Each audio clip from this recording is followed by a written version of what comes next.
Selamat pagi, siang, sore, dan malam, Pak Suwarno.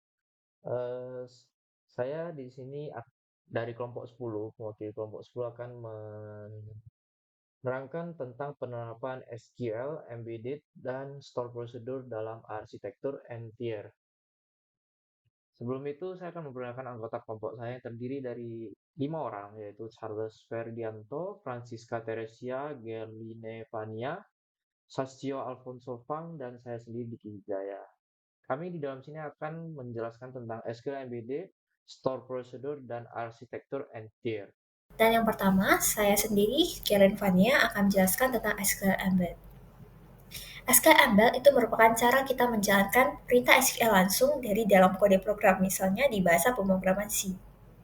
Nah, yang artinya query SQL yang kita buat itu, seperti select, insert, update, dan itu semua ditulis langsung di dalam kodenya.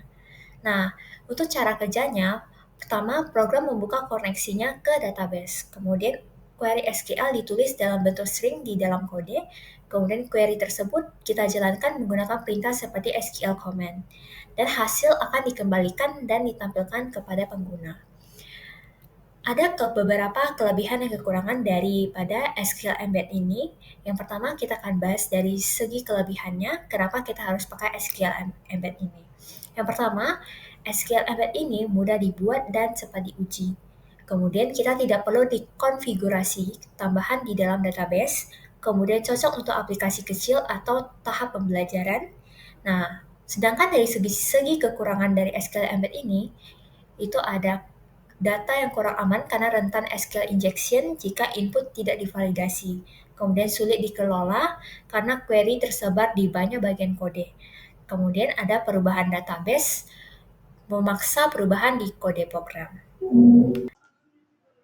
Selanjutnya, saya akan menjelaskan mengenai store procedure. Store procedure adalah kumpulan perintah SQL yang disimpan di dalam server database, bukan di dalam kode program. Jadi, kalau SQL embedded menulis query langsung di kode, store procedure justru menyimpan query di database dan aplikasi hanya memanggil nama prosedurnya. Hal ini membantu supaya logika pengolahan data lebih terpusat dan tidak tersebar di banyak baris kode program. Nah, selanjutnya saya akan menjelaskan mengenai kelebihan dan kekurangan store procedure. Yang pertama itu lebih aman, karena input bisa divalidasi di sisi server, sehingga resiko SQL injection menjadi lebih kecil. Yang kedua itu adalah eksekusinya lebih cepat, karena query sudah disimpan dan dikomplikasi di server. Yang ketiga, itu lebih mudah dikelola. Jadi kalau ada perubahan logika, kita cukup mengedit store procedure di database tanpa mengubah kode program.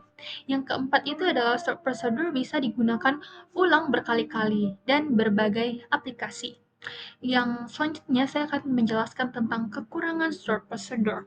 Yang pertama, kita harus memiliki akses ke server database untuk membuat atau mengubah store procedure tidak bisa langsung dari aplikasi.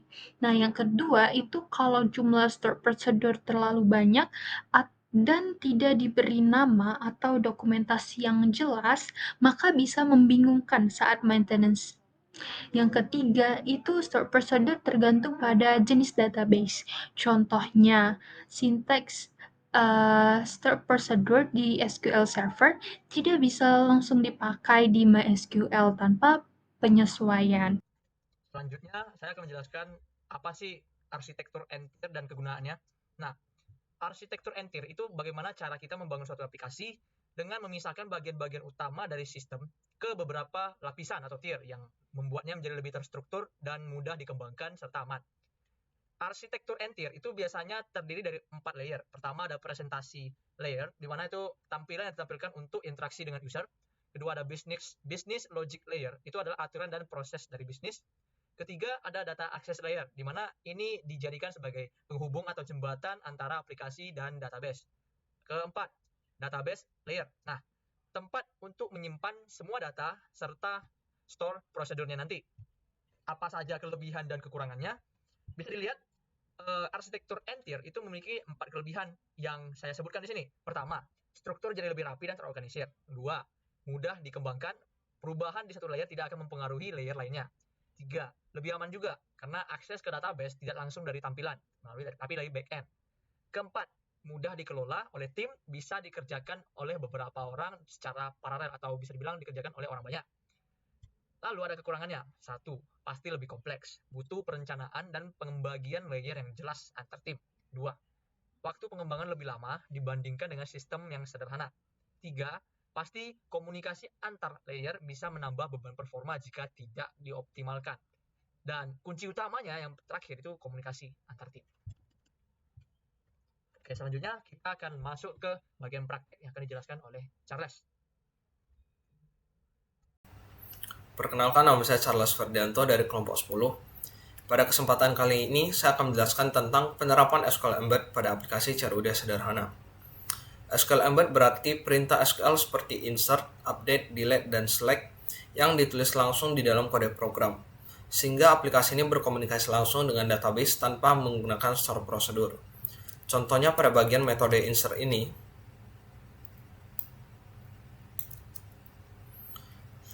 di sini query SQL langsung ditulis di dalam kode. Untuk bagian ini adalah parameter yang akan diisi dengan nilai dari variabel di C#. Nilai-nilai tersebut kemudian akan dikirimkan ke database dengan perintah seperti ini. Dan untuk perintah yang terakhir ini berfungsi untuk mengirimkan langsung ke database dan eksekusinya. Selanjutnya akan kita coba jalankan aplikasi sederhana ini.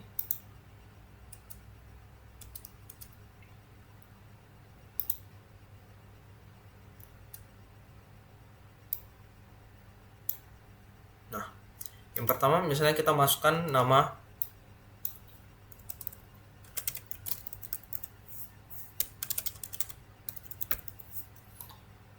kemudian nama belakang, dan kemudian salary.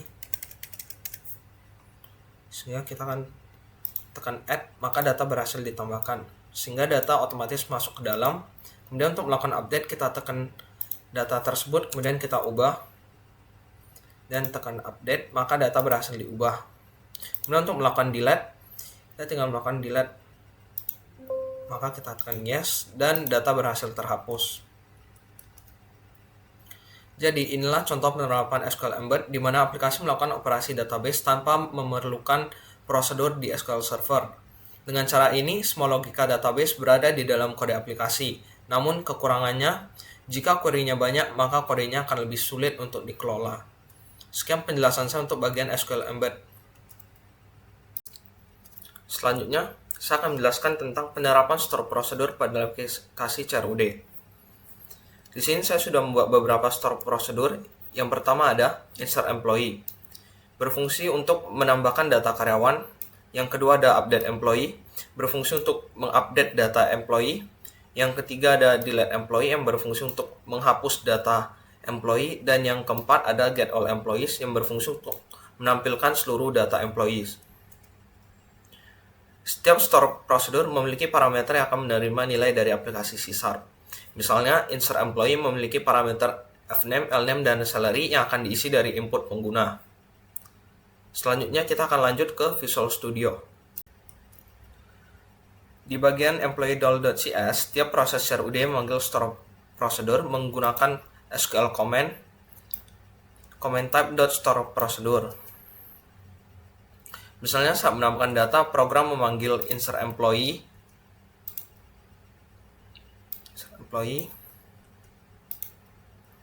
dan mengirimkan parameter dari form ke store prosedur di SQL Server.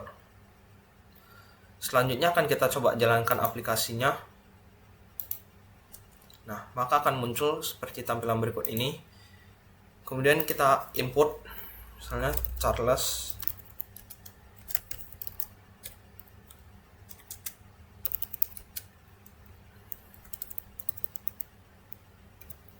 Nah, kemudian kita akan tekan add, maka data berhasil ditambahkan. Kemudian kita akan edit dan update, maka data berhasil diubah. Kemudian kita delete, maka data akan terdelete. Nah, saat saya menambahkan, mengedit atau menghapus data, aplikasi akan otomatis memanggil store prosedur yang sesuai, lalu menampilkan hasil perubahan secara langsung pada tabel. Sehingga dengan cara ini, logika query SQL disimpan di sisi server, sehingga kode di aplikasi menjadi lebih bersih, aman, dan mudah dikelola.